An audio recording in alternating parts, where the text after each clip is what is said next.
So a quick follow-up from my last post. I thought maybe the fix might be interesting. This is what I made. This is what I should have made. You can see it's not a huge amount out, but it is out, so they need adjusting. Luckily I can adjust them. I don't have to remake them, which is good. The handles have all got a little hole in the base. It's a 10mm hole. So I've made a little jam chuck, which just sits in the chuck. Little tenon on there. That will then just push on, and it doesn't always run dead true. So a little tip I picked up: if you use your chisel or your gouge or whatever, just gently rest it on the tool rest, and then just bring it up and just bring it up to the work, and it just eases it onto to run true. Here I've got a wooden block, just got a little flat face on it, running on my one-way live centre, and just keeping a bit of pressure on. I'm just going to bring that up and just pull that back.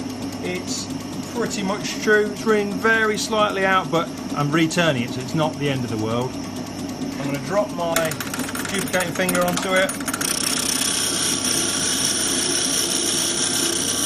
get the top to size, and then just take a couple of planing cuts along there. The bottom is the right side, it's only the top, so I've just got to adjust this taper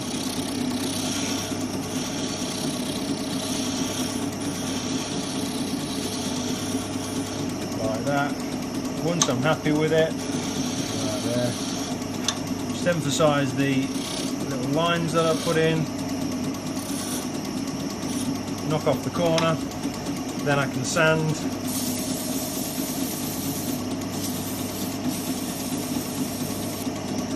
Bring back the tailstock, sand the face. It doesn't really mark it at all, it's very very friendly. But you can see without that it would come off quite easily. So that is the handle adjusted and ready to go back out. Welcome to the final part of the finial challenge. We've already turned the beads and the coves, and in this last video I'm going to show you how to turn the small bead at the top of the finial, and we also need to just crisp up these little fillets. Now the fillets are a tiny but very important detail, especially on these more classic shapes, and they fall between the coves and the beads, and they sort of break up and punctuate the design. At the minute they're still quite a coarse finish because they're still straight from the tool from when I was doing those sizing cuts earlier on. So what I need to do is just crisp them up, but if I just drop a cut onto them it can be quite aggressive, and not so much in this sapele, but in something like oak, which is quite a coarse grain, you can very easily chip bits off of them. So I'm going to, rather than just drop onto it, I'm going to use the tip of the tool and I'm going to slice sidewards to get a really clean cut. The other thing you'll notice, and you'll see this quite often if you look at old turnings, these fillets often just tip back into the beads a little bit, and that is because really that angle between where the bead meets the fillet wants to be at 90 degrees or below. If it's more than 90 degrees it looks kind of open, it just doesn't really look right. So we want to just angle these back, and if you're copying a traditional or an old piece like this, then just take your lead from what you see, and in this case they were slightly angled. So I'm going to pick up my beading and parting tool, I'm going to use the very tip, and we're just going to slice back in towards the beads. So there, there, and there. Lovely. Final thing is to turn this ball. Now you can use your chisel, your beading and parting tool. I've always got on better turning balls with a gouge. I don't really know why. I can do it with a chisel, but I just found it much easier with a gouge, so that's what I'm going to do. Again, you can mark the centre if you want. It doesn't really matter that much. A lot of this is going to be done kind of visually. And all we're going to do is just going to roll that around, same as we did with the bead. We're going to roll it round, round, and again we're looking to get right into that corner down there.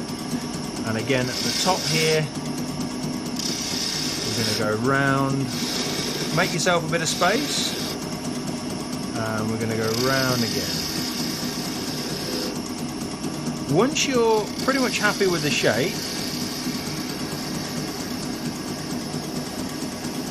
but before it gets too skinny here, then what we're going to need to do is sand it. I won't go too mad with sanding. Just tidying it up. I won't go too mad with sanding.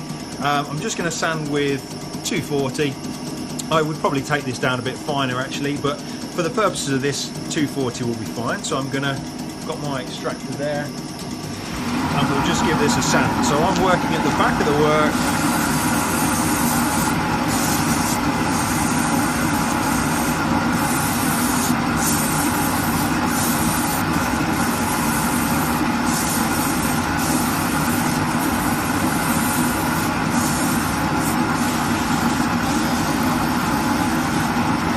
You want a nice flexible abrasive that you can roll up and fold up and get right into all those details without destroying them. You work hard to keep everything nice and crisp.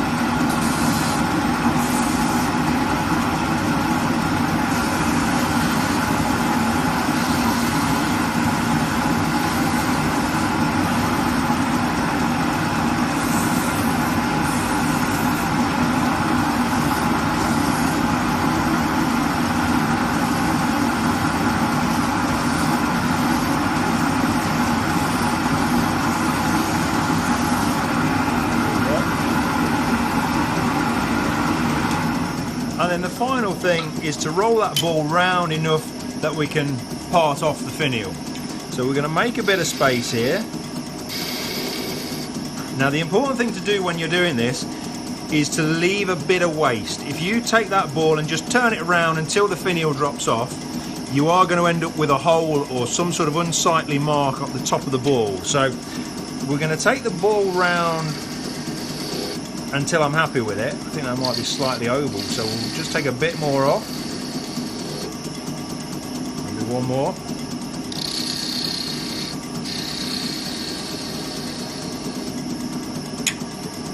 Yep. And then we'll take that down. Do the final sand if you want.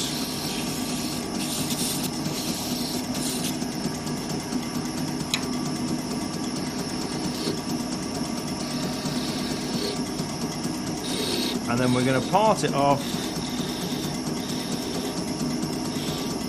just slightly away from the ball. There we go. So what we're going to have left is just this little nib on the top there. So you just need a sharp chisel and you can just slice that away.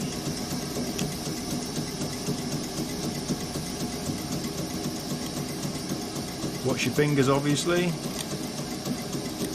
Just take away that little nib.